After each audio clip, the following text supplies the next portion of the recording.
चलो hope so कि आपने फॉर्मूले रिवाइज कर लिए हों ये सारे। अब नेक्स्ट पार्ट की तरफ चलते हैं, सम्स। इतना सब फॉर्मूला किया है, अभी आपके दिमाग में ये क्वेश्चन तो रहेगा ही कि सम कैसे सॉल्व करने वाले हैं, राइट। चलो आज वो डाउट्स तुम्हारा क्लियर कर देता हूँ मैं। तुमको दो पैटर्न पे सम्स आ सकते हैं। एक पैटर्न ऐसा होता है कि जिसमें ऑल बैलेंस शीट दिया रहेगा, पीएनएल दिया रहेगा और आपको बोलेगा calculate these ratio, solvency ratio, liquidity ratio, management efficiency ratio, ऐसा कुछ कैलकुलेट करने को बोलेगा। That is a one way. Second ऐसा आएगा कि they will give you ratios and आपको बोलेंगे बैलेंस शीट बनाओ। ज्यादातर चांसेस है कि आपको रेशोज देंगे और बैलेंस शीट बनाने को बोलेंगे, ठीक है।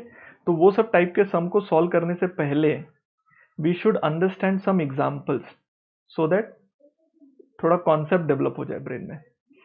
जैसे फॉर एग्जांपल मान लो इफ आई से current ratio is 3:2 and working capital is से 60,000। सो ये दो इंफॉर्मेशन मैंने आपको दे दी। करंट रेशो दिया है 3:2 और बोला है वर्किंग कैपिटल 60,000 है। Calculate current asset, current liability. चलो, क्या सिर्फ इतनी इंफॉर्मेशन से can we calculate current asset and current liability? This is my example number 1। So based on current ratio and working capital क्या current asset current liability calculate किया जा सकता है? तो answer to this question is this, बिल्कुल किया जा सकता है और मैं आपको करके दिखाता हूं। देखो मैंने आपको क्या सिखाया है, करंट रेशो का फॉर्मूला क्या है, current asset upon current liability which is equal to 3/2। it simply means current asset is cross multiply हो जाएगा ना, 2 current asset is equal to 3 current liability. Yes, ये समझा आपको?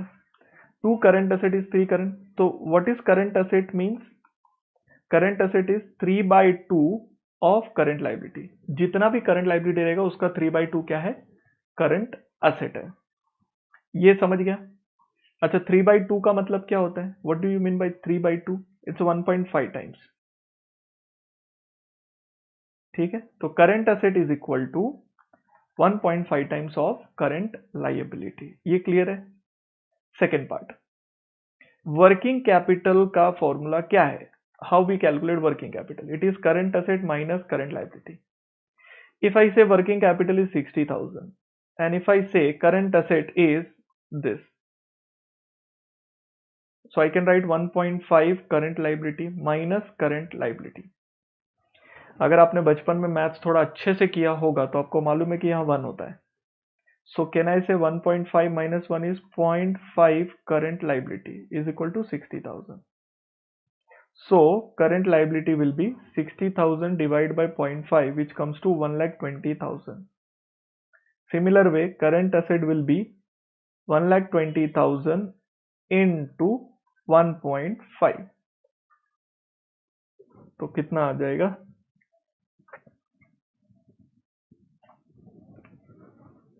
1,20,000 into 1.5, 1,80,000. Is that clear? तो आप लोगों को ये चीज समझ में आ गई क्या कि अगर करंट रेशो दिया है और वर्किंग कैपिटल दिया है तो we can easily calculate current asset and current liability. ये समझा क्या? सर इतना सब करना पड़ेगा? दिस इज सिंपल मैथ्स बेटा, इट्स नथिंग वेरी डिफिकल्ट है सर कि तुमको बहुत ज्यादा ब्रेन लगाना पड़े, ऐसा नहीं है। इट्स नॉर्मल, आप नॉर्मल तरीके से करो, आ जाएगा। Now don't copy, just copy the question and try to figure out the answer by yourself. Okay, so ये एक ट्राई कर लीजिए। I will give you one more example. Same example दूं? जरूरत नहीं है, चलो फिर भी एक एग्जांपल और दे देता हूं मैं। चलो example number 2, say working capital is given to you, this time say 80,000, okay, and current ratio is given to you 4:1. Calculate current asset and current liability. So let me do this. मैं क्यों करूं सालो, तुम लोग copy करेगा तुम खुद से करो and then you verify the answer. So pause करिए मुझे और खुद से सॉल्व करिए पहले इसको and try to get the answer and then look at the answer. तो पॉज कर दीजिए। चलो डन। होप सो कि आपने कैलकुलेट किया और कॉपी नहीं करने वाले हो। सो मैं सॉल्व कर रहा हूं। मैं क्या करूंगा, current ratio is equal to, I know current asset upon current liability is equal to 4/1। इसका मतलब ये है कि current asset is 4 times of current liability. यही मतलब हुआ ना इसका। Current asset is 4 times of current liability, मतलब करंट असेट 4 रुपीज है तो करंट लाइबिलिटी 1 रुपी है। It's like this. So this is my equation. Now as I know, working capital formula says current asset minus current liability. So I know my current asset is 4 current liability minus current liability, and this is 80,000. Okay, so this will become 3 current liability is equal to 80,000. So current liability would be 80,000 divided by 3, 26,667. So accordingly current asset कितना आएगा, 4 times of 26,667 into 4, something 1,06,667. It's okay, odd amount आएगा, कोई दिक्कत नहीं है। सम समझ में आना चाहिए, वो ज्यादा जरूरी है मेरे लिए। ये एग्जाम्पल, 2 एग्जाम्पल क्लियर हो गए आपको। By using working capital and current ratio we can actually calculate something called as current asset and current liability. चलो let's go to the example number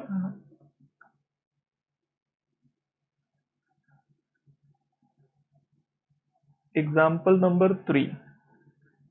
मैं क्या दे रहा हूं, ध्यान दीजिए आपको। Current asset is given to me as 3:2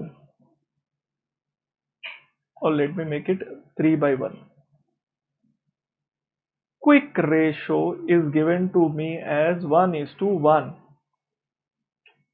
ध्यान दो मैं क्या बोल रहा हूं। करंट रेशियो कितना दिया है, करंट असेट नहीं, current ratio is 3:1, quick ratio is 1:1 and stock is 20,000।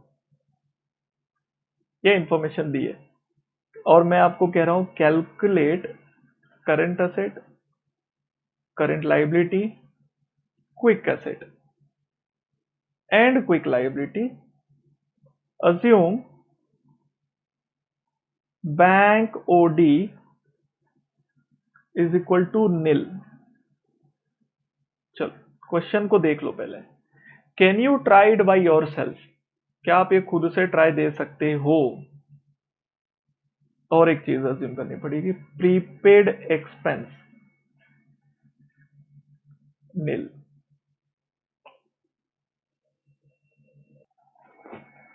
Prepaid expense और बैंक ओडी दोनों को मैंने नील बोल दिया। सर उसको नील बोलने से क्या फर्क पड़ेगा, अरे जमीन आसमान का फर्क पड़ेगा edu.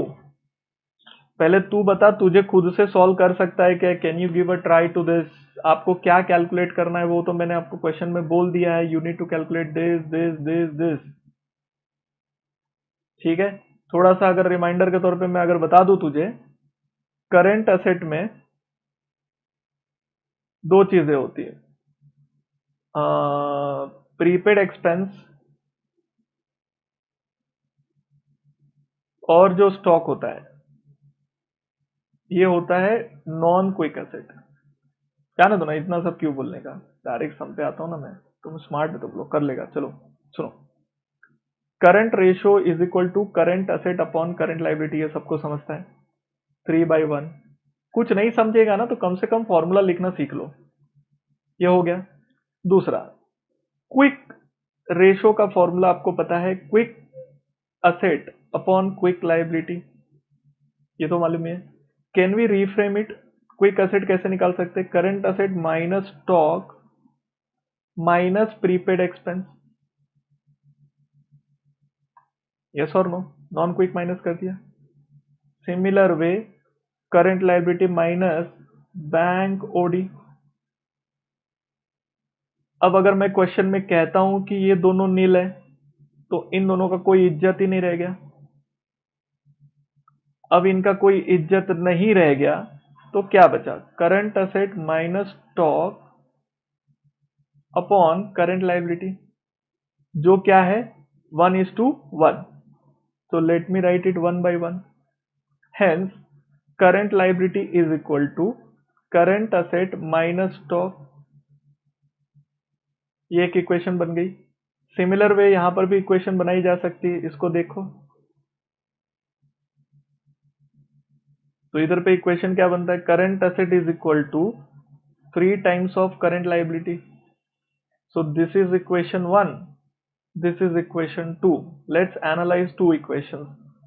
Current asset is equal to 3 times of current liability, and we say current asset, ये कुछ ऐसा बोला है ना अपने, करंट असेट, यहां पर कैसे करंट असेट निकाल रहे हैं हम लोग, स्टॉक भी है उसके अंदर. सो मैं क्या कर देता हूं, यहां पर ये जो चीज है ना करंट असेट माइनस स्टॉक, इसकी जगह पर मैं क्विक असेट लिख देता हूं, this part. So let me write quick asset directly. So ये इसको क्विक असेट लिख देता हूं. तो ये हो गया मेरा second part. So quick asset is equal to current liability. Okay, अब मुझे बताओ, अगर माइनस किया जाए इक्वेशन 1 को इक्वेशन 2 से माइनस किया जाए, करंट असेट में से क्विक असेट माइनस किया, करंट असेट में से इधर देखो, करंट असेट में से क्विक असेट माइनस किया, तो क्या बच रहा है, स्टॉक. तो इधर आ गया स्टॉक, और 3 करंट लाइबिलिटी में से 1 करंट लाइबिलिटी माइनस करोगे तो 2 करंट लाइबिलिटी. स्टॉक की value is given to us 20,000. So let's write here 20,000 is equal to 2 current liability. So tell me how much will be the current liability. 20,000 divided by 2, that comes to 10,000. So current asset would be 3 times of current liability. So simply it will be 10,000 into 3. बोलने का मतलब है 30,000. चलो बताओ quick asset कितना होगा. Quick asset का मतलब होता है करंट असेट में से स्टॉक को उड़ा देना, प्रीपेड एक्सपेंस तो है ही नहीं. सो 30,000 में से अगर स्टॉक को माइनस करूंगा विच इज 20,000, तो 10,000 हो गया तुम्हारा क्विक असेट.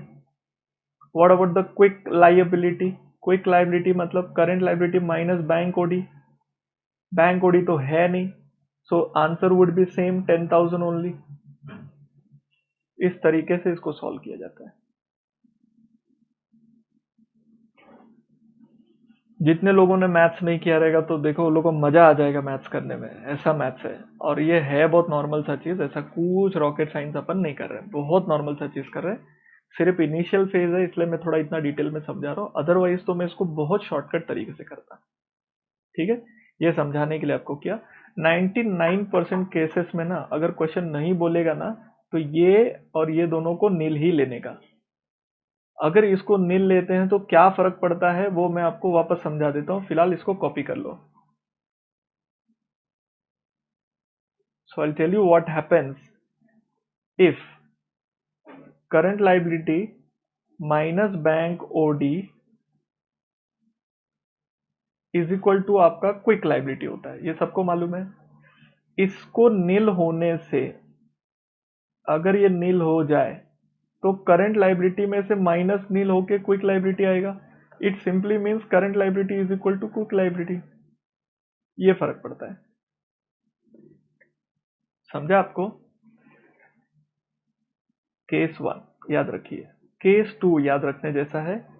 अगर करंट असेट है माइनस उसमें स्टॉक होता है और माइनस प्रीपेड एक्सपेंस होता है तो मिलता है क्विक असेट, बराबर है. अगर मैं कहता हूं ये नील है, याद रखना कभी जिंदगी में स्टॉक को नील मत करना, ऐसा नहीं होता. Stock can not be nil, so quick asset. Hence current asset minus stock is equal to quick asset, ऐसा हो जाता है. इससे फर्क यह पड़ता है, with this approach if anyone says quick ratio is equal to quick asset upon quick liability. अगर ये सिचुएशन है, अगर बैंक ओडी नील है, तो I can write this formula also, quick asset upon current liability. If bank OD is nil, उतार लो भेजे में, कोई रॉकेट साइंस नहीं कर रहा हूं, नॉर्मल सी चीजें कर रहा हूं, फालतू बकवास मत करना। ये कब होगा? जब बैंक ओडी क्या होगा? नील। बैंक ओडी नील होगा तो हम लोग ये फॉर्मूला यूज कर सकते हैं, और ज्यादातर हम यही फॉर्मूला यूज करेंगे। तो इस फॉर्मूले से हम लोग इस सम को सॉल्व कर रहे हैं। एक्चुअली हमने वही फॉर्मूला यूज ही किया है, अगर आप ध्यान से नोटिस करोगे तो आपको वही समझेगा। देखो यहाँ पे हमने कैलकुलेट किया, ठीक है। चलो नेक्स्ट सम देख लेते हैं। नेक्स्ट सम मतलब next example.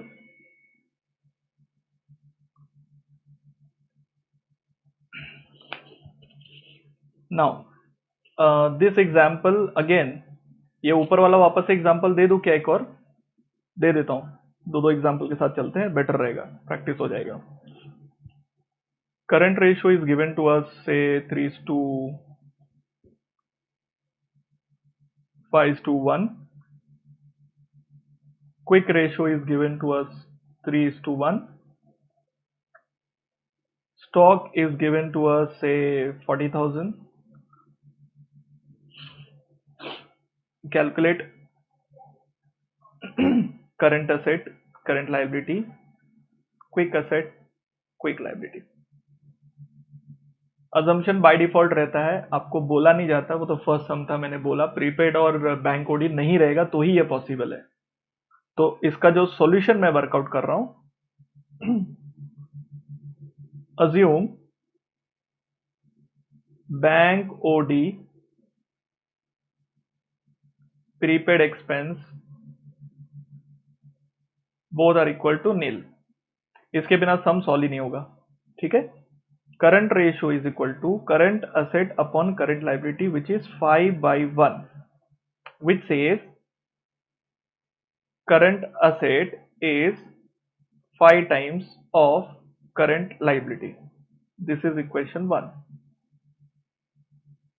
Quick ratio is quick asset upon quick liability. अगर मैं बोलता हूं बैंक ओडी नहीं है तो quick asset upon current liability which is 3/1.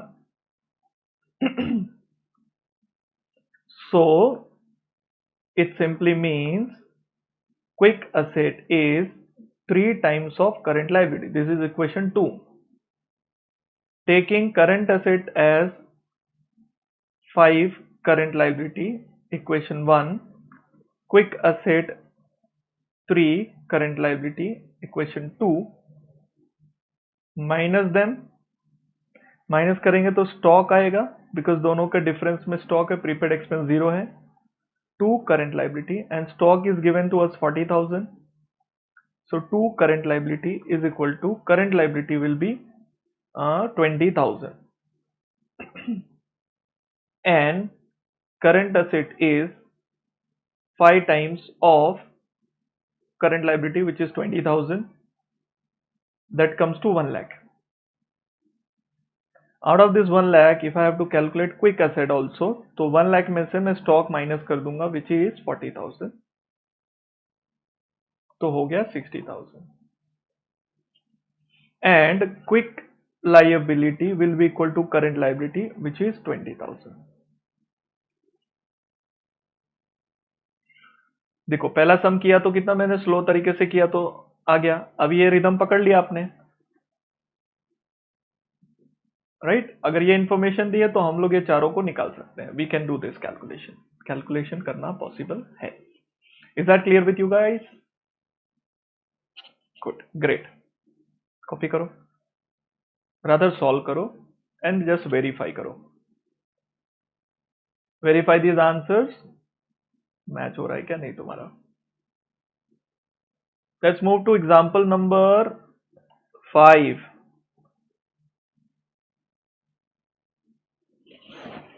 Okay, there is something called as GP ratio beta, which is given as 20%. If nothing is mentioned, it simply means on sales. Okay, by default GP ratio किस पे होता है? On sales, बोलने का जरूरत नहीं होता है। दूसरा आपको क्वेश्चन में दे रखा है COGS being 40,000, calculate sales GP. क्या आप खुद से कर सकते हो? मेरे स्टूडेंट हो, कम से कम थोड़ी तो रहम करो मेरे पर, खुद से ट्राई करो। ट्राई करने से एक चीज क्या होती है, आप एक चीज समझो, बहुत पुरानी बातें हैं, मैंने बहुत पहले बोला था। कोई भी जिंदगी में आपको कोई भी प्रॉब्लम मिलती है जब, ठीक है, आइदर यू ट्राई और यू डोंट ट्राई। माना ट्राई किया आपने, दो पॉसिबिलिटी, आइदर यू पास और you fail, don't try you fail. चलो बताओ, is there any difference, is there any difference between this failure and this failure? You let me know, is there any difference between this failure and that failure? हाँ, failure दोनों भी है, this is also failure and this is also failure, but this failure is after trial, so at least you know ऐसे करेंगे तो नहीं होगा। Either you don't have anything, at least in this route you have something called as experience, और experience हमेशा आपको help करता है आगे प्लान करने के लिए। तो एटलीस्ट यू नो दिस, और देर इज अ पॉसिबिलिटी अगर हम ट्राई करें गलती से राइट आने का चांस होता है, जो यहां पर बिल्कुल नहीं है। सो ट्राई करने से कभी डरने का नहीं, कभी पीछे जाने का नहीं, in fact give your best shot, हर बार अपना बेस्ट ही देने का कि आंसर आ ही जाए। नहीं आया, it's okay, that's not a problem, कोई नहीं डांट रहा है तुमको, कोई कुछ नहीं बोल रहा है, but give a try. So let's, I am solving this, I hope you have already solve. Now GP ratio is gross profit upon sales into 100, सबको मालूम है, that is to 20%। So gross profit कितना है? 20% of sales. तो जो भी sales होगा उसका 20% क्या है? ग्रॉस प्रॉफिट है। Now what I am doing, we know sales में से क्या माइनस करना होता है? COGS, you get gross profit. If I say sales is 100, tell me how much will be GP? अगर सेल्स 100 है तो जीपी सेल्स का 20% मतलब 20 होगा। By this equation we can understand this has to be 80। Yes or no? Perfect. Now I know my 40,000 being my COGS. So by mechanism of cross multiply, one can give the answer for sales. क्या करना है? 40,000 into 100, 40,000 into 100 divide by 80 comes to 50,000.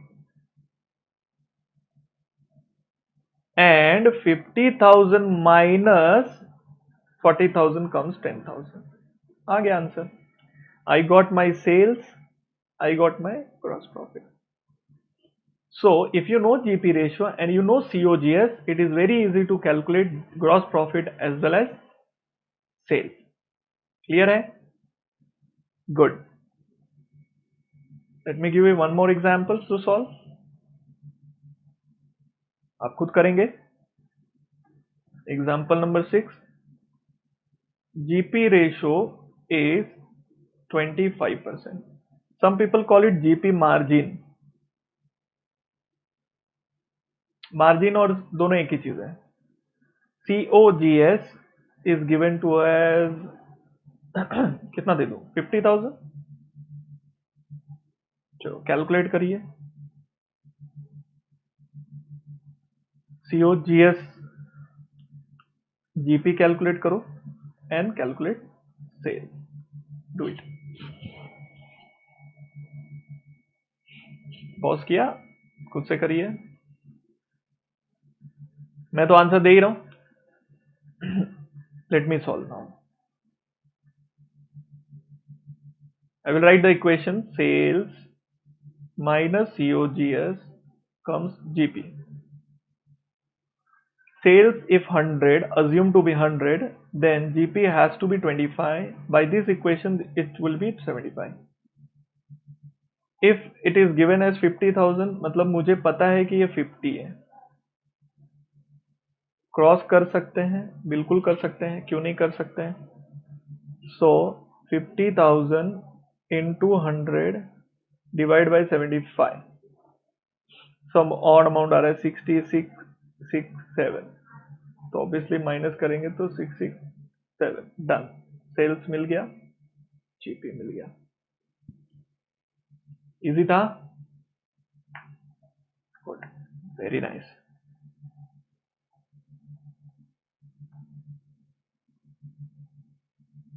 चलो next example लेते हैं।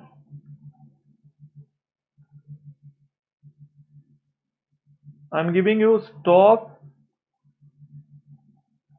turnover ratio being 4 times. I'm giving you COGS. No, I'll give you the stock 20,000. I'll give you the GP ratio 20%.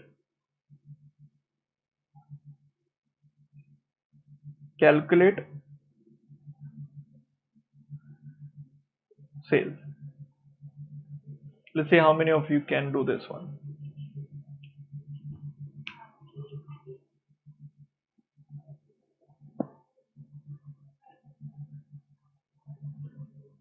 अब एक चीज याद रखो, अगर हमने स्टॉक टर्नओवर रेशियो वर्ड देखा तो हमको तुरंत फटाक से हमको दिमाग में आना चाहिए स्टॉक टर्नओवर रेशियो निकालते कैसे हैं। If you remember, stock turnover ratio is equal to COGS upon average stock. Generally याद रखने का, when we say average, average क्या होता है? Opening stock plus closing stock divide by 2 होता है एवरेज। अगर मैं आपको कहूं मेरा ओपनिंग 20,000 था, मेरा क्लोजिंग भी 20,000 था, तो मेरा एवरेज कितना आएगा? 20,000 ही आएगा। क्यों? क्योंकि अगर ओपनिंग और क्लोजिंग सेम है, टोटल मार्केट डिवाइड बाय 2 करोगे तो एवरेज भी आपका 20 ही आने वाला है। तो ऐसे क्वेश्चन में जहां पर स्टॉक टर्नओवर रेशियो दिया है और आपको सिर्फ लिखा गया है स्टॉक, आगे अब इससे क्या हो रहा है कि हमारा जो एवरेज स्टॉक है और जो हमारा क्लोजिंग स्टॉक है और हमारा ओपनिंग स्टॉक सब सेम है। तो यहां पर instead of writing average stock we can write closing stock and it will change like this.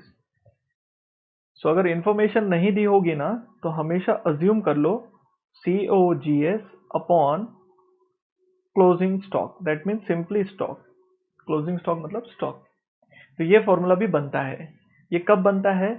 If opening is equal to closing then both are equal to average. अगर information नहीं दी है तो हमेशा ये अज्यूम करने, और 99% केसेस में इंफॉर्मेशन नहीं दिया रहेगा, जैसे बैंक कोड ही नील किया अपन ने वैसा। अब ये हो गया तुम्हारा इतना। अब इसका आंसर दिया है 4 times, this is 4 times. So COGS upon stock is ऐसा 4 times. Now I know my stock is there, so if COGS and this is 20,000, so I can easily calculate my COGS being 80,000। एक बार अगर 80,000 calculate हो गया, then we know our sales minus COGS upon GP. Assume it to be 100, then this becomes 20 and this is 80। इन 80,000 अभी calculate किया, cross करेंगे ये 1 लाख हो जाएगा। माइनस करेंगे 20,000 हो जाएगा। Calculated, done. तो we calculated sales GP COGS by this. तो यहाँ पर सिर्फ एक चीज याद रखना है कि average stock is treated as closing stock by this logic. Okay, so ये टाइप के सम्स आप हैंडल कर सकते हो। कर पाओगे? Great. So let me give you example number 8। Stock turnover ratio is given to you as 6 times.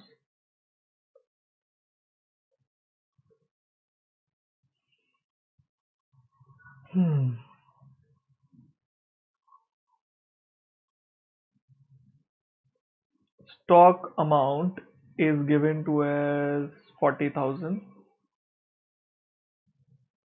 Assume opening stock is equal to closing stock. Calculate sales if GP ratio is 40%. Do it by yourself. खुद से करिए, मैं तो करने ही वाला हूं, तुम खुद से करो। चलो, stock turnover ratio is equal to COGS upon stock. ठीक है, डायरेक्ट स्टॉक लिख दिया। COGS upon 40,000 is 6. Hence, COGS will be 2,40,000. As we know, sales minus COGS is equal to GP. If this is 100, this is 40, this will be 60. COGS अभी कितना calculate किया? 2,40,000. So let's go for cross multiply. We need calculator for this. 2,40,000 into 100 divided by 60, 4 lakh. तो minus कर दो,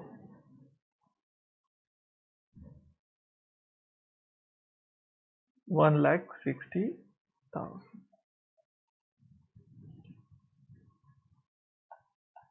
सो cells answer आ जाएगा 4 lakh rupees. अगर GP भी पूछा होता तो वो भी आंसर दे देते। देखो कितना शॉर्टकट में हो गया। समझा आपको? और जब आप लोग पढ़ाई कर रहे हो और जब वीडियोस आप देखते हो और जब आप हमसे इंटरेक्ट करते हो और आपको अच्छा लगता है, so do you really care to tell your professor? बताते हो कि नहीं बताते हो? तो जरा बता दिया करो कि सर आपने ये क्वेश्चन बनाया था, ये वीडियो बनाया था, मज़ा आ गया पढ़ने में, ये था, ऐसा था, ये पॉइंट में मज़ा आ गया। आप अपनी प्रोग्रेस हमको बताओ। We should be knowing it and we love to know it. तुम्हारे पास व्हाट्सएप नंबर है, मैसेज कर सकते हो, व्हाट्सएप कर सकते हो, करो सिर्फ। तो क्या होता है, उससे आपका फायदा होता है। You know how to do networking. कैसा होता है? रैपो बिल्डिंग, कनेक्शन, ये सब बहुत जरूरी होता है बेटा। If even if you are introvert, introvert मतलब जो खुद में ही रहता है, ज्यादातर दोस्ती नहीं करता, ज्यादातर लोगों से बात नहीं करता, still you can develop those skills. Just you need to be little more, start doing it. दोस्त को शेयर करो, दोस्त से बात किया, वो तो करते ही हो तुम वैसे भी। तो आप थोड़ा हम लोगों को बताओ कि आपको क्या लगा, क्या अच्छा लगा, क्या पसंद आया। कंप्लेन करनी हो तो कर ही सकते हो यार, वो तो बिना बोले तुम करोगे, उसमें तो कोई दिक्कत नहीं है। लेकिन एटलीस्ट कुछ अच्छा हो रहा है तो जस्ट शेयर। ओके, चलिए, ये डन। क्वेश्चन नंबर 8 भी आ गया अपने को। Let's move to example number 9। कुछ अलग एग्जाम्पल ले रहा हूं मैं। समझो, sales is given to us, say 1 lakh, and given to us is credit sale is 80% of sales. Debtors turnover ratio is given to us 4 times. Calculate debtors. खुद से try कर सकते हो, गिव अ ट्राई। सेल्स दिया है, credit sale की information बताइए, debtors turnover ratio बोला है, कैलकुलेट करो डेटर। जिसको नहीं आ रहा है, go back and check the formula and try to do it. मैं तो सॉल्व करने ही वाला हूं। Now I will do it. Sales is given to you as 1 lakh. इसके दो पार्ट हो जाएंगे, credit sales and cash. Question itself says 80% of sales, so 80% that comes to rupees 80,000, so by default rupees 20,000 क्या हो जाएगा, कैश। हालांकि अपने को ज्यादा इंटरेस्ट किस में है, is in this area. Sales का 80% अपने को मालूम पड़ गया। चलो अब how we calculate debtors turnover ratio. Credit sales upon average debtors plus average bills receivable, ये बड़ा वाला फॉर्मूला था। लेट्स इसको छोटा कर दो। मान लो बिल्स रिसीवेबल है ही नहीं, इट्स नील, तो ये कट जाएगा। क्या बचेगा बताओ, credit sales upon average debtor बचेगा। मान लो अगर opening debtor is equal to closing debtor, जैसे आपने अपने स्टॉक में किया, देन ये एवरेज वर्ड भी हट जाएगा। क्या बचेगा बताओ, credit sales upon debtor, basically closing debtor. तो डेटर्स टर्नओवर रेशियो का फॉर्मूला ये भी हो सकता है। Now using this formula, credit sale is calculated above 80,000. So I can simply tell you how much is my debtor. 80,000 divided by 4, 20,000 average. इसका meaning यह है बेटा कि 20,000 rupees debtors are collected 4 times in a year, which makes credit sale to be 80,000. I repeat, 20,000 is my debtor amount which is collected in a year 4 times. How many times? 4 times, which makes my credit sales to be 80,000. ये समझा आपको? So, sir, which formula to be used? Depending upon the situation, looking at the question, we have to decide which formula to be used. पहला वाला अगर bill receivable की information दिए तो, second वाला अगर ओपनिंग क्लोजिंग डेटर की information दिए तो, तीसरा वाला अगर कुछ नहीं बोला है तो थर्ड वाला फॉर्मूला यूज करिए। Okay, done, great. चलो, I give you one more question, example number 10। सेल्स is given to 1,20,000. Credit sales is 3 times of cash sales.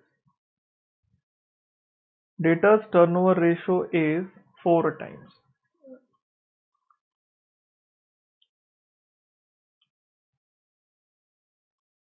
क्या थोड़ा ट्विस्ट करूं? बुखार नहीं चढ़ेगा ना? जाने दो यार, सालो तुम लोग को भरोसा थोड़ी है मेरे को। 6 टाइम्स। Calculate debtor. चलो फटाफट कैलकुलेट करके बताओ कितना आएगा debtor. Pause me and start solving it.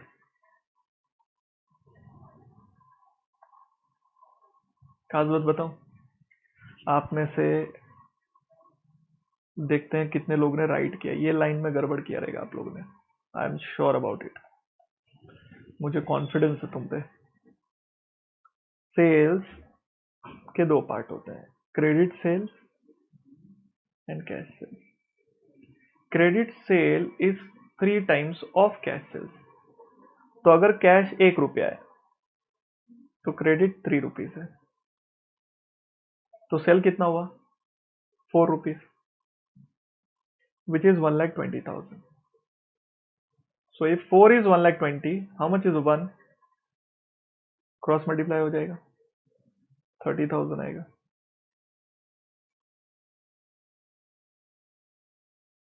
और ये 90,000 आएगा. कितने लोगों का 90,000 आया?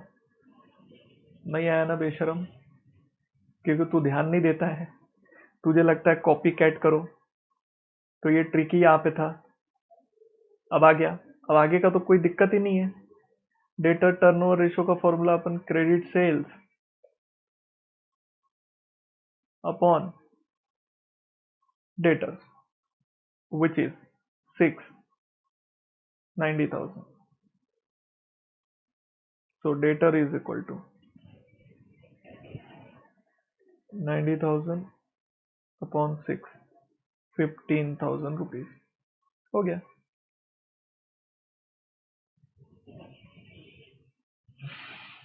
कितने लोगों का राइट है आई डोंट नो, बट इतना मुझे पता चला कि थोड़ा सा ट्रिक खेला, तुम फंस गए, क्योंकि तुम्हारा रीडिंग हैबिट छूट गया है. तो अच्छे से पढ़ो, अच्छे से ध्यान दो, एंड कोई भी चीज़ें आसान नहीं है वो दिमाग में रखो.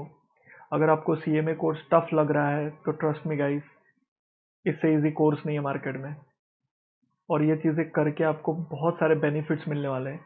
और जब बहुत सारे बेनिफिट्स मिलते हैं ना, तो मैं तो बोलता हूँ ना, जितनी मेहनत कर सकते हो ना उससे ज़्यादा करो. Have you ever heard about the will Smith? वो मूवीज है ना, कौन सी, अरे यार विल स्मिथ की इतनी सारी मूवीज है. Pursuit of happiness, then black वाली जो मूवी है, तो ऐसे बहुत सारी मूवीज. तो विल स्मिथ का एक डायलॉग है, if you compete with me on treadmill, treadmill में रनिंग करते हैं ना, जॉगिंग, तो विल स्मिथ बोलता है अगर आप मेरे साथ कंपटीशन करोगे ट्रेडमिल पे तो दो ही चीज होगी, या तो आप हार जाओगे या तो मैं मर जाऊंगा. उसका विलिंगनेस देखो. मतलब बंदा बोलता है कि ट्रेडमिल पे अगर तुम मेरे साथ भाग रहे हो ना, तो मैं ट्रेडमिल से उतरूंगा ही नहीं तुमको हराए बिना. तुम 4 घंटा भागोगे, मैं भी 4 घंटा भागूंगा, तुमको हराए बिना मैं उतरूंगा नहीं, चाहे मर जाऊं. ये होता है मेहनत करना.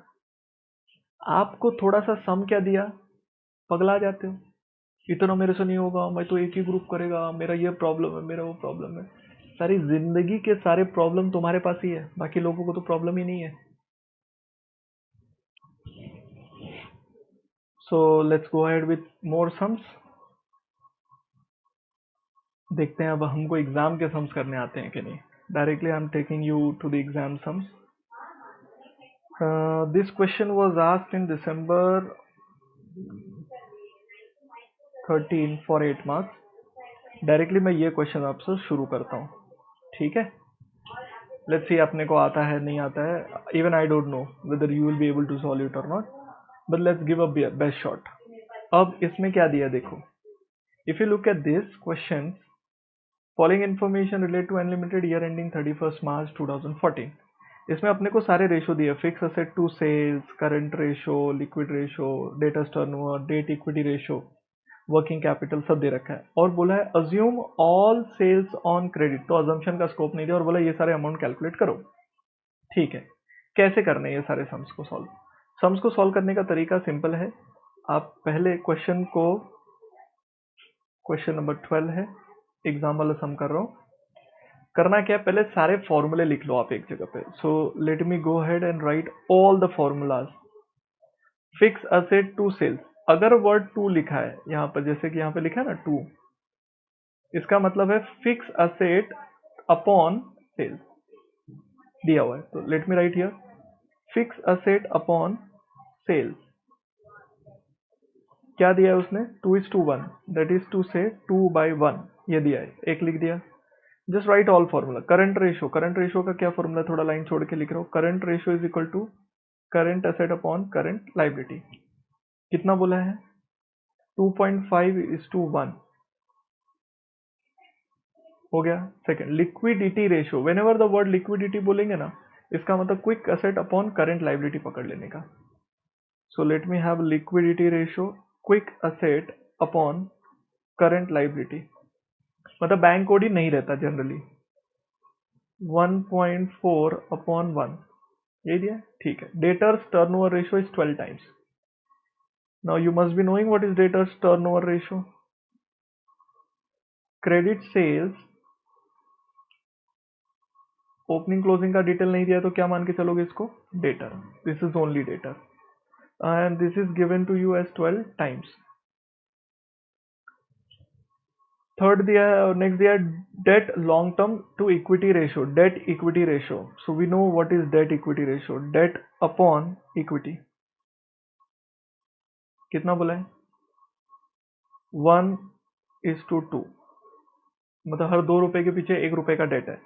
Current asset to fix asset ratio, ठीक है, current asset to fix asset ratio is equal to 1:3, and finally they have given the working capital, fine, and at the last they have given the working capital which is 15 lakh।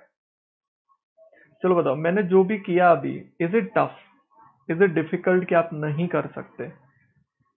Sir इसमें तो कुछ किया ही नहीं आपने, अभी तो just आपने formula लिखा। Yes, that's what I am saying. तो मैंने जस्ट फॉर्मूला लिखा, आपने भी फॉर्मूला लिख दिया, बात खत्म। अब हमने को सब वैल्यूज निकालनी है। आपको पता है if you use this and this, we can easily calculate current asset and current liability, yes or no? And if you can calculate that, so let's quickly do that one। चलो बताओ मुझे, working capital is equal to 15 lakh, sorry छोड़ो ना, current ratio का formula दिया है, ऊपर चलो, पहले इसको यूज करता हूं। So what does it mean, current asset is 2.5 times of current liability, this is my equation 1। Let's use this equation here. Working capital का फॉर्मूला क्या है, current asset minus current liability, and this is given to you as 15 lakh. Current asset कितना बोला आपने, 2.5, so let's have 2.5 current liability minus current liability 15 lakh. तो you no 1 होता है यहाँ पे, 1.5 करंट लाइबिलिटी इज 15 लाख। चलो बताओ करंट लाइबिलिटी कितना आएगा, 15 lakh divide bye 1.5,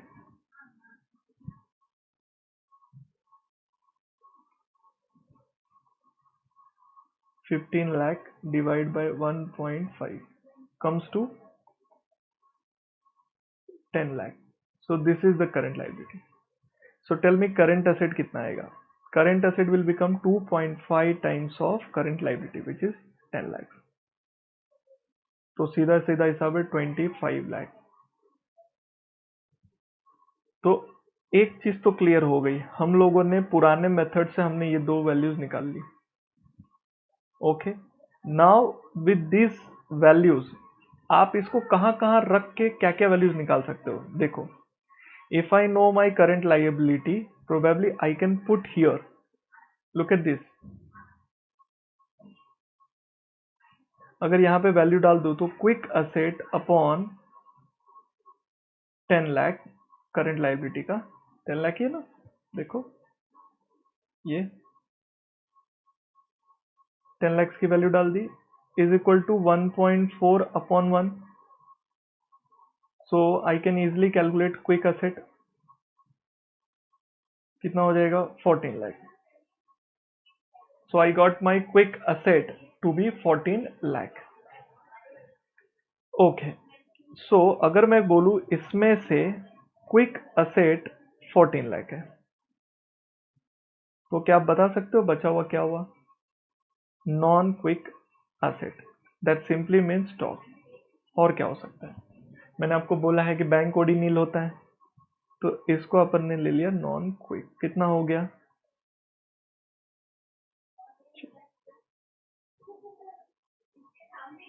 11, 11 lakh will become your stock. So इस चक्कर में अपने को स्टॉक भी मिल गया, यस और नो, स्टॉक मिल गया कि नहीं, इजी। अब और क्या फॉर्मूला कहां यूज हो सकता है, तो हम लोगों ने अभी तक दो फॉर्मूले यूज कर लिए, चलो बताओ और कहाँ पे आ सकता है। Do you know fix asset sales, नहीं मालूम। क्रेडिट सेल डेटर नहीं मालूम। डेट इक्विटी नहीं मालूम। अच्छा ये मालूम है क्या, है ना सर, करंट एसेट पता है ना अपने को। हाँ, तो करंट एसेट वाले फॉर्मूले में रख दो। 25 लाख पता है, divide by fix asset is equal to 1/3। So probably you can calculate fix asset 75 lakhs। Cross multiply हो गया, 75 lakhs क्या आ गया, फिक्स्ड एसेट। ओके, तो अब फिक्स एसेट भी आ गया। अब देखो पहले वाले फॉर्मूले में फिक्स एसेट का वैल्यू रख सकते हैं 75 lakhs upon sales is equal to 2/1। तो उस चक्कर में सेल्स मिल जाएगा कितना, क्रॉस मल्टीप्लाई करो। सो 2 सेल्स अपॉन 75 lakhs मतलब 75 lakh divide by 2।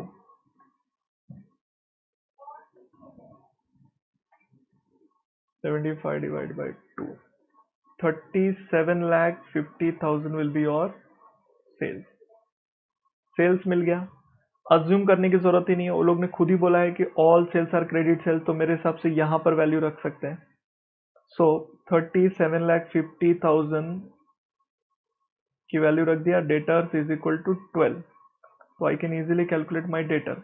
Debtors will be again cross multiply होगा। सो 37,50,000 डिवाइड बाई 12 डिवाइड बाई 12, 312,500, 3,12,500 हो गया अपना डेटर का। तो ये फॉर्मूला भी हो गया, ये फॉर्मूला भी हो गया। अब बचा क्या, सिर्फ डेट इक्विटी 1/2, वो तो अपन कर लेंगे। फिलहाल ये सब हो गया। अब एक हम लोग रफ बैलेंस शीट बना देते हैं।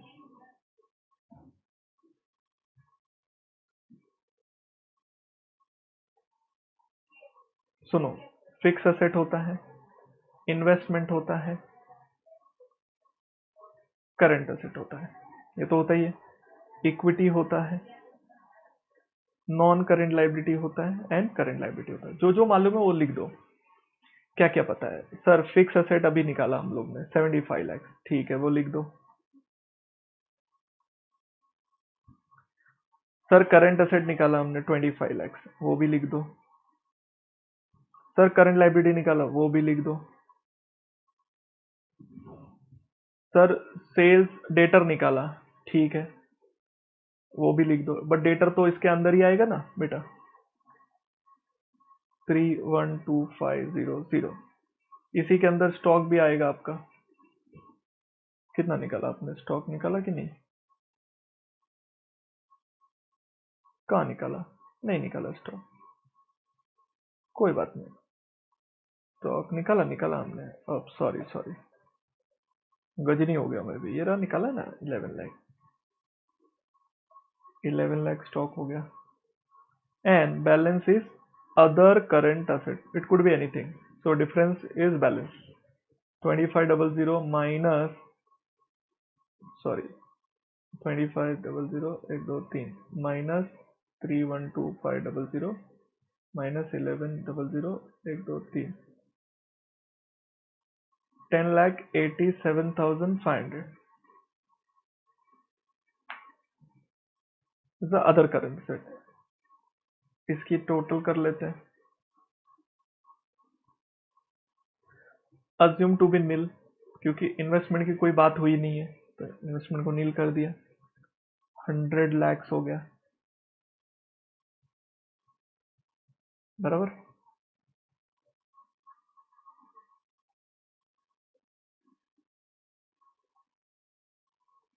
सो let me right this way, ये और ये टोटल मार रहे हैं, देखो कैसे मैं कर रहा हूँ।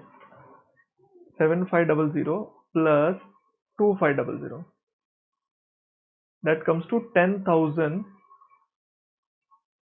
1000। So I will write 10,000 in a calci, लिखना इजी होता है, और 1000।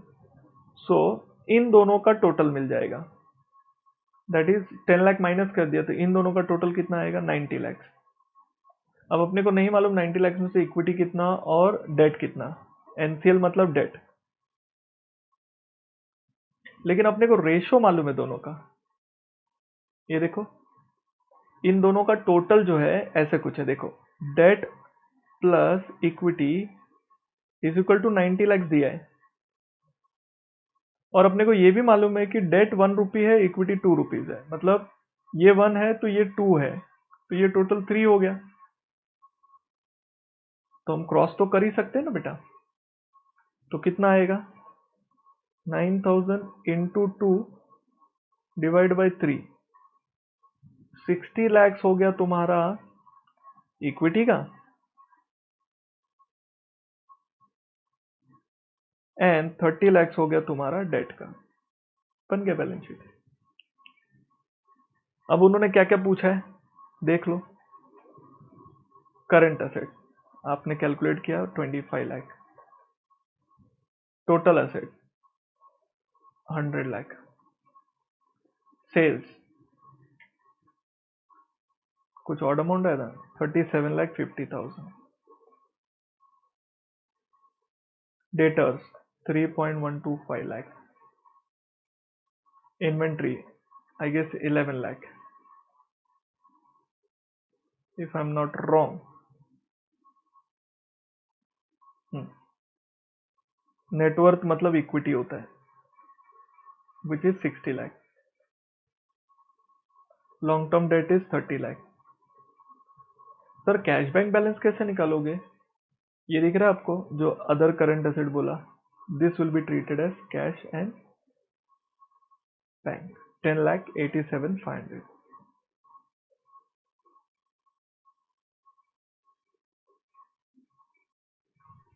Done.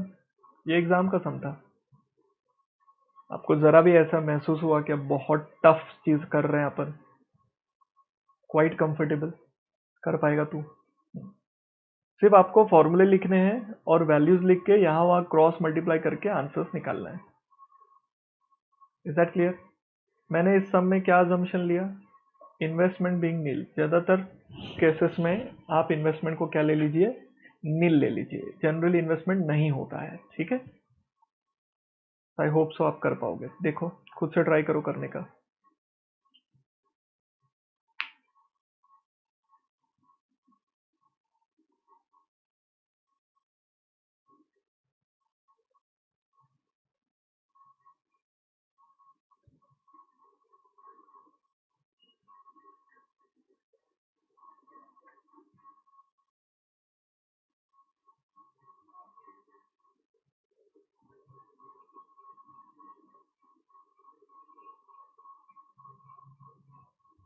Now we can take up this sum 13.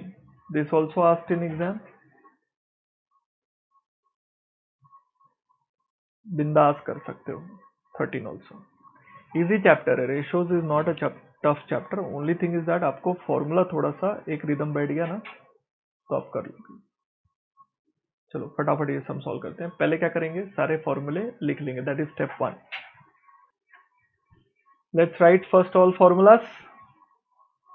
Number 1 gross profit. Sir formula ने डायरेक्ट अमाउंट दिया है, ठीक है, जो जो अमाउंट वाले दिए हैं मतलब उससे सम शुरू होता है, इससे इससे सम शुरू होगा। मैं तो क्या बोलता हूँ, ग्रॉस प्रॉफिट रेशियो दिया है और ये दिया है, अगर आपको याद आए तो जीपी दिया है 1,08,000 और जीपी रेशो दिया है विच इज 25%। तो सम शुरू करने से पहले पहले इसको ही सॉल्व कर लेते हैं, ये तो मालूम है ना कैसे करना है। तो क्या बोलते हैं हम लोग, sales minus COGS you get GP. Assume sales to be 100, तो जीपी कितना है 25, उस हिसाब से ये कितना आएगा 75। उसमें दिया है 1,08,000, ये दे रखा है अपने को। अब अपने को क्रॉस मल्टीप्लाई करके बचा हुआ निकालना है, जो आई डोंट थिंक इतना टफ टास्क है। So 108 into 75 divided by 25 comes to 3,24,000. Yes or no? Sales कितना आएगा, प्लस 108 comes to 4,32,000। सेल्स मिल जाता है ना तो बहुत सारे काम अपने हो जाते हैं, क्योंकि सेल्स के ऊपर बहुत सारे फॉर्मूले टिके होते हैं। तो हमने लकीली सेल्स कैलकुलेट कर लिया। ठीक है, आगे बढ़ो। आगे अपने को शेयर होल्डर फंड दिया है। ठीक है भाई, शेयर होल्डर फंड का और क्या नाम है? If you remember them, equity बोलते हैं इसको, इसी को नेटवर्थ बोलते हैं बेटा, है ना? These are other names. ठीक है, फिर अपने को दिया है credit sales to total sales 80%। अच्छा, टोटल सेल्स का 80% क्रेडिट सेल है, मतलब इन दोनों में दो पार्ट हो जाएगा। क्रेडिट सेल जो है it is 80% of total sale. Cash में अपने को इंटरेस्ट नहीं है, अपने को क्रेडिट में इंटरेस्ट है। तो क्रेडिट कितना आएगा? 432 into 0.8, 80%। 345600, 345600। So we got this credit cell as well. You know what, where the credit cell is used? Debtors turnover ratio में, याद है? ठीक है, आगे बढ़ते हैं, देखते हैं जैसे जैसे आएगा सिचुएशन वैसे वैसे सॉल्व करेंगे अपन। आगे आ जाओ। Total turnover to total asset, ये क्या बोल रहा है? टोटल टर्नओवर टू मतलब डिवाइड टू टोटल असेट। ठीक है सर, सिंपल है, तो लिख लेते हैं ना, लिखने में क्या जाता है अपना। टोटल टर्नओवर बोले तो सेल्स अपॉन टोटल असेट, कितना? 0.3 टाइम्स। अगर आप चाहो तो अभी सॉल्व कर सकते हो, कोई दिक्कत नहीं है ऐसा कि बाद में एक साथ सॉल्व करो। टर्नओवर पता है अपने को 4,32,000, total asset is equal to 0.3। So total asset 4,32,000 is equal to 0.3 of total asset. Total asset will be 4,32,000 divided by 0.3 comes to how much? Divided by 0.3, 1440123। This comes as a total asset. Total asset मिल गया अपने को। काम क्या है वो देख लेंगे बाद में, फिलहाल मिल गया। तो हमने वो फॉर्मूला भी यूज कर लिया, मतलब हमारे हिसाब से ये फॉर्मूले यूज हो चुके हैं। क्रेडिट सेल यूज हो गया, जीपी रेशियो यूज हो गया, जो बच गए वही फॉर्मूला यूज करने हैं। अब दिया है क्लोजिंग इन्वेंट्री, इन्वेंट्री मतलब स्टॉक टू सेल्स का रिलेशन 1/5 टाइम्स। ठीक है, सम बोलता है closing stock to sales is 1/5। मैं क्या कहता हूँ, सेल्स तो पता है अपने को,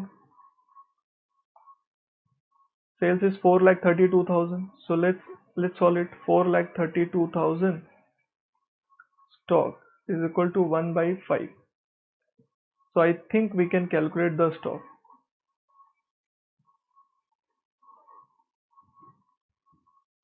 4,32,000 divide by 5, 86,400 स्टॉक भी मिल गया। ठीक है, ये फॉर्मूला भी यूज कर लिया। एवरेज डेटर इज 20 डेज, ये पहली बार आप देख रहे हो। देखो क्वेश्चन बोलता है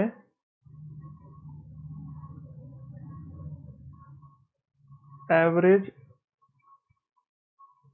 डेटर इज 20 डेज। वो आपको हिंट दे रहा है कि कैलकुलेट डेटर्स टर्नओवर रेशो। अगर मैं आपको बोलूं 20 दिन में कलेक्शन होता है तो साल में कितनी बार? 360 डेज होते हैं। अज्यूम 365 डेज मत अज्यूम करो, एफएम में 360 डेज होता है। 20, इसको कट किया तो कितनी बार आया साल में?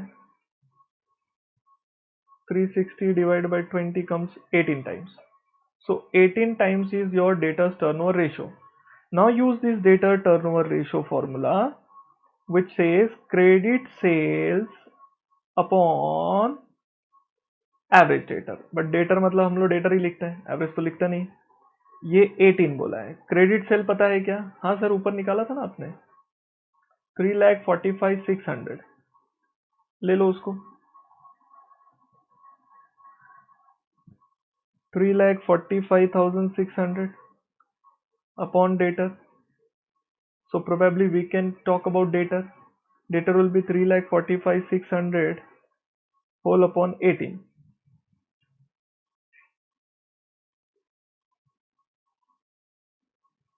कितना है? 19,200. So my debtor will be 19,200. चलो डेटर भी कैलकुलेट कर लिया हम लोग ने, वेरी नाइस. ये भी बन गया. Current ratio, sir current ratio 1.5 दिया है. करंट रेशो से करंट असेट और करंट लाइबिलिटी मिलता है, ना करंट असेट पता ना करंट लाइबिलिटी पता, तो फॉर द टाइमिंग रहने दो उसको. ये क्या है सर? डेट इक्विटी रेशो है ना. हाँ 80%. अगर मैं आपको कहूं your debt equity ratio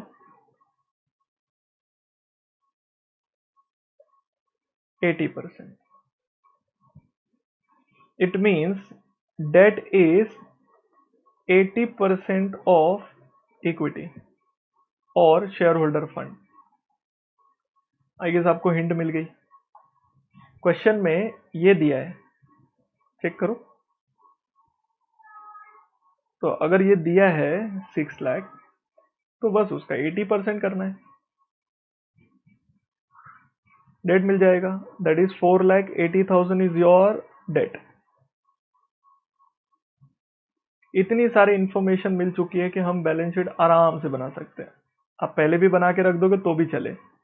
fix asset, investment, current asset.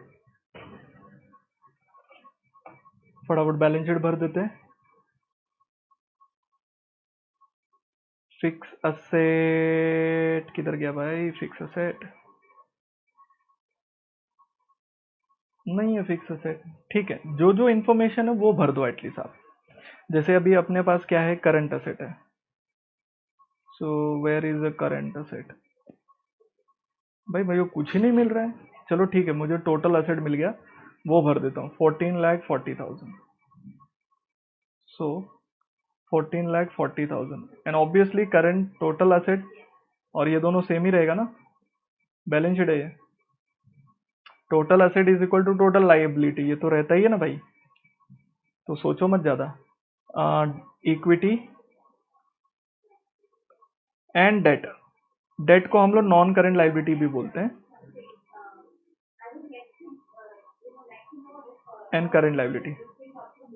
So debt is 4,80,000 and equity भी दिया ही था क्वेश्चन में 6 lakh. Okay, so I can, you can figure it out कि बैलेंसिंग फिगर दिख रहा है यहाँ पे, है ना. सो कितने का बैलेंसिंग फिगर है? सो 1440 minus 480 minus 600, 3,60,000. So that's the. इसको जनरली नीली पकड़ के चलो. और क्या इन्फॉर्मेशन मिल पा रही है? क्रेडिट सेल, सेल से लेना देना नहीं. डेटर, चलो डेटर तो भाई करंट एसेट का पार्ट है, इसके अंदर का पार्ट है. मान लो अगर डेटर अपने को पता भी चल गया 19,200, तो वो इसके अंदर का पार्ट है. स्टॉक भी पता चल गया तो वो इसके अंदर का पार्ट है. And the balance is others. चलो डेटर्स डेटर्स डेटर स्टॉक है 86,400. चलो वो भी लिख ही देता हूँ, अब मिल गया तो 86,400. चलो 86,400 वो भी हो गया. टोटल असेट भी लिख दिया, टर्नओवर भी हो गया, सीओजीएस. सर और कुछ नहीं मिल रहा. कोई बात नहीं. यू रिमेम्बर एक फॉर्मूला रह गया अपना, कौन सा वाला? करंट रेशो का, which is 1.5. So let's use this formula also. So current ratio is current asset upon current liability which is 1.5. इसका मतलब 1.5 upon 1 होता है, where I know my current liability which is 3,60,000. So I can easily figure out what should be my current asset. So current asset will be 3,60,000 into 1.5, 5,40,000. So I got this 5,40,000. So out of 5,40,000 minus 19,200 minus 86,400, 4,34,400. ये तो हो गया. अब तुमको इस पूरे balance sheet में एक ही चीज बच गई, वो ये है बैलेंसिंग फिगर निकाल सकते हैं उसको भी। कैसे? 1440 माइनस 549 बन गया, डन। तो ऐसे टाइप के क्वेश्चंस आप आराम से सॉल्व कर सकते हो। देखो इसने क्वेश्चन में क्या क्या पूछा है। फिक्स असेट टर्नओवर रेशियो निकालो। कैसे निकालते हैं fix asset turnover ratio? Turnover upon fix asset. अब मुझे सेल्स भी पता है, फिक्स असेट 9 लाख है और मेरा सेल्स कितना है? 4,32,000 and it is 9 lakh.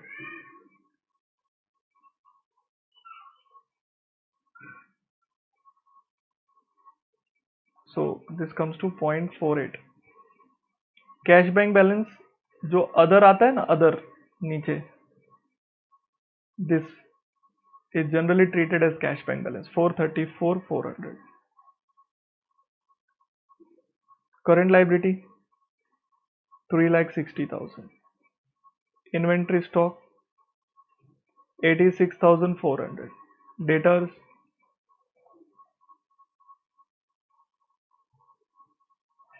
cash sales वो तो ऊपर अपन ने irrelevant बोल के कट कर दिया था, पूछ लिया, ठीक है कोई बात नहीं। 432 माइनस 345.6, 86,400।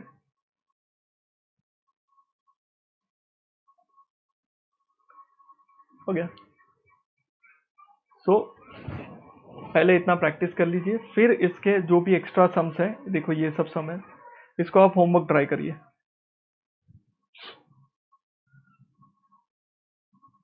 जरूरी नहीं है तेरे को आंसर आ जाए, ट्राई करने को बोला है मैंने। You remember try is experience.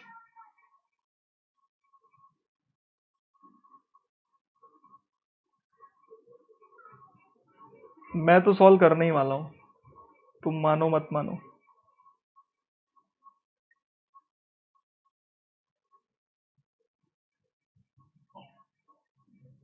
नहीं ये मत करो, ये कर सकते हो, ये आना ही चाहिए आपको दिसंबर से। ऐसे तो बहुत सारा दे सकता हूं मैं, बट लेट्स नॉट बी, आपके साथ जाती नहीं करनी है मुझे, तो पहले इतने सारे सॉल्व कर लो, ठीक है। तो रेशोज में हमारा क्या करना है, पहले रेशोज आपको आना चाहिए, फिर मैंने आपको प्रैक्टिस करा दिया एग्जाम्पल के साथ। अब इतना सब प्रैक्टिस पहले अच्छे से करके रखो, सेट रखो, देन हम लोग एक्स्ट्रा सम्स करते रहेंगे, ठीक है। So over a period of time we will be solving ratios के और सम्स प्रैक्टिस के तौर पे।